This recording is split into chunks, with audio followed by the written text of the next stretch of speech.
Hello, I thought I'd hop on and do a slightly more chatty video. So I wanted to, mix up what I'm putting out there as a combination of exercises, like practical stuff that you can do to help your body feel better, but also make sure that I'm doing as much stuff in terms of theory as possible as well, because I think that's really helpful if the particular thing or ailment that I'm talking about is pertinent to you. So in today's video, I wanted to do like a 10-minute chat on plantar fasciitis. So if you don't know what plantar fasciitis is, then maybe this isn't the video for you, but equally it's useful for anybody to hear this, I think. But your plantar fascia is basically the fascia, my gorgeous dirty foot, the fascia on the bottom of your feet. So that's the plantar fascia.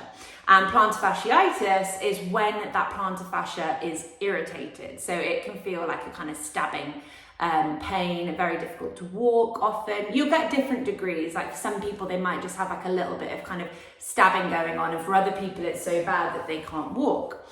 And for plantar fasciitis, but this goes for literally any symptom, okay? So your plantar fasciitis is a symptom of a problem, but it's not a problem in itself, which for someone who suffers from plantar fasciitis is probably shouting at the screen right now, but let me explain. So your plantar fascia, if you have plantar fasciitis, is the victim of a problem. It's not the culprit of the problem. So your plantar fascia, for whatever reason, is bunged up and it's taking too much load as you walk. Something is off balance in your body when you're moving, when you're walking, etc. And it just so happens that in that person's instance, the problem is manifesting in the bottom of the feet. But this could literally be applied to knee pain, hip pain, pelvic pain, SI joint pain, arthritis, herniated discs, frozen shoulder, tennis elbow, neck pain, headaches. You name your poison, your symptom that you have, wherever it may be, whatever name that it has, doesn't mean that it's an issue with that particular part of the body, okay? So hear me say that, and I will say that over and over again.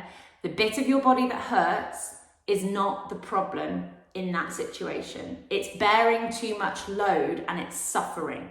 So it's the victim of a crime, it's not the culprit.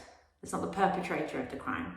So to bring that back to plantar fasciitis, what happens is people will go and consult with experts who get them extremely focused on the plantar fasciitis, the area of the symptom, which is what most modern sort of Western medicine does.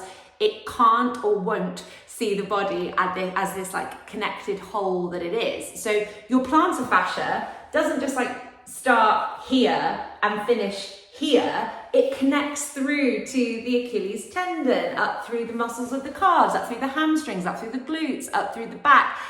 Everything in your body is a connected web of muscles, fascia, tendons, ligaments, okay? So to see the body in that way is just, in my opinion, incredibly old-fashioned and short-sighted, because what is the plantar fascia connected to? The whole body. And there is no start and finish place of the plantar fascia. That is a human label that we have put on it, rather than it being actually the reality of the situation, and that there is no beginning and end of any muscle, of any fascia. It's all connected, okay? So please bear that in mind.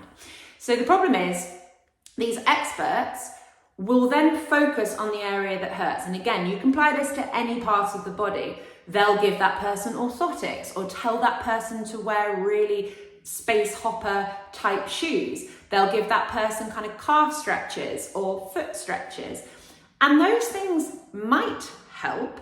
Some of the plantar fasciitis might be caused by like tightness in the bottoms of the feet or whatever. So actually stretching out the bottoms of the feet might help.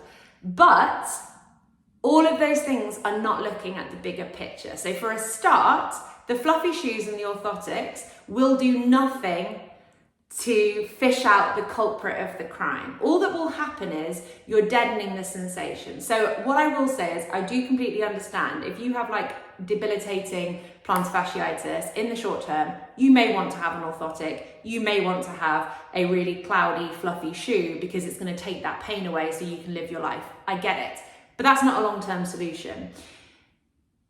If you're not tackling the issue that's causing the pain in the foot, and this issue could be anywhere else, and I'll come to that in a minute, all you're doing is deadening the symptoms, the signs that your body wants you to hear. So the more fluff you put under the arch of the foot, it's deadening the plantar fasciitis so you can't hear it anymore, but it's like taking a painkiller. You're ignoring the problem. It's not actually changing what's causing that in the first place. It's taking the pain away, but that is not the same as taking the movement problem away.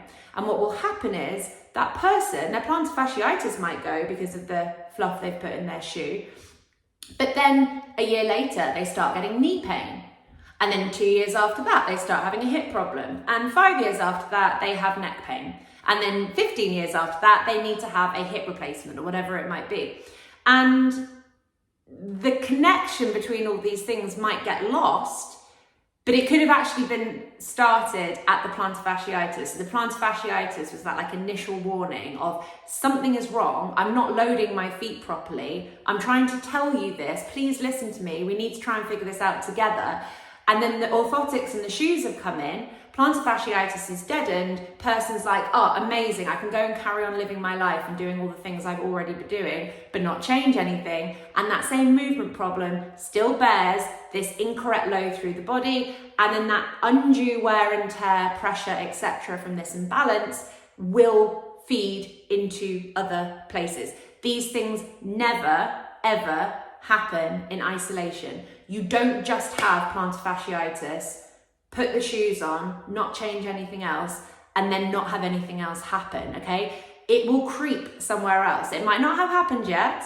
It might be happening, but you might not see the connection, but I promise you those things are connected. So, to round up the video, in my experience, where does plantar fasciitis come from? The upper body, okay? So with my clients, if they have plantar fasciitis as one of the symptoms that they're coming to me with, the first place my mind is going is the upper body, because if the head, the neck, the shoulders, and the thoracic spine are really rounded forwards, what that is going to be doing is as the person moves, walking, running, gym, whatever, they will be bearing too much load through their feet. That weight distribution of the upper body is pulling them forwards in a way that it shouldn't be, and they're going to be smacking into their feet really, really hard. Also not helped if that person has a heel on their shoe. So most trainers being heeled are going to really focus the weight into the front of the foot, which combined with that upper body position is a recipe for trouble. So yeah, when people tell me they have plantar fasciitis, most of the time, sometimes I do, I am not giving them calf stretches or really anything to do with their feet. It might help, so sometimes I do. But what I find is actually if someone's got that irritation, the itis, it means inflammation of, and that's all itis means. It just means I'm annoyed at you. It doesn't actually mean anything more than that particularly. What that, to mess around with that area, so to give that person like calf stretches and foot-based stuff often makes the symptom worse. If you're making the symptom worse, you're not going to feel better. So let's not wrestle through pain if that's what's happening by going directly at the foot. But what I find in my experience is that actually if I can tackle the thoracic spine, open the person's chest and shoulders up more, get their shoulders working better, and get that upper body pulling backwards over the pelvis, that's where this longer term change of the plantar fasciitis will come from. In my experience, so far, I'm willing to be proven wrong because I'm sure there is always an exception to the rule. But so far, I haven't met a single one of my clients who has plantar fasciitis that doesn't have a rounded forwards upper body. So far for me, they've always been connected. And it's the upper body that I'll go after, not the feet, because the area that hurts doesn't tell you anything about the root cause of the problem. And the root cause of the problem is whole body biomechanics being off. It's not the fault of the feet, so don't tackle the feet. in that instance. I've made it to 10 minutes. I'm really proud of myself. Bye.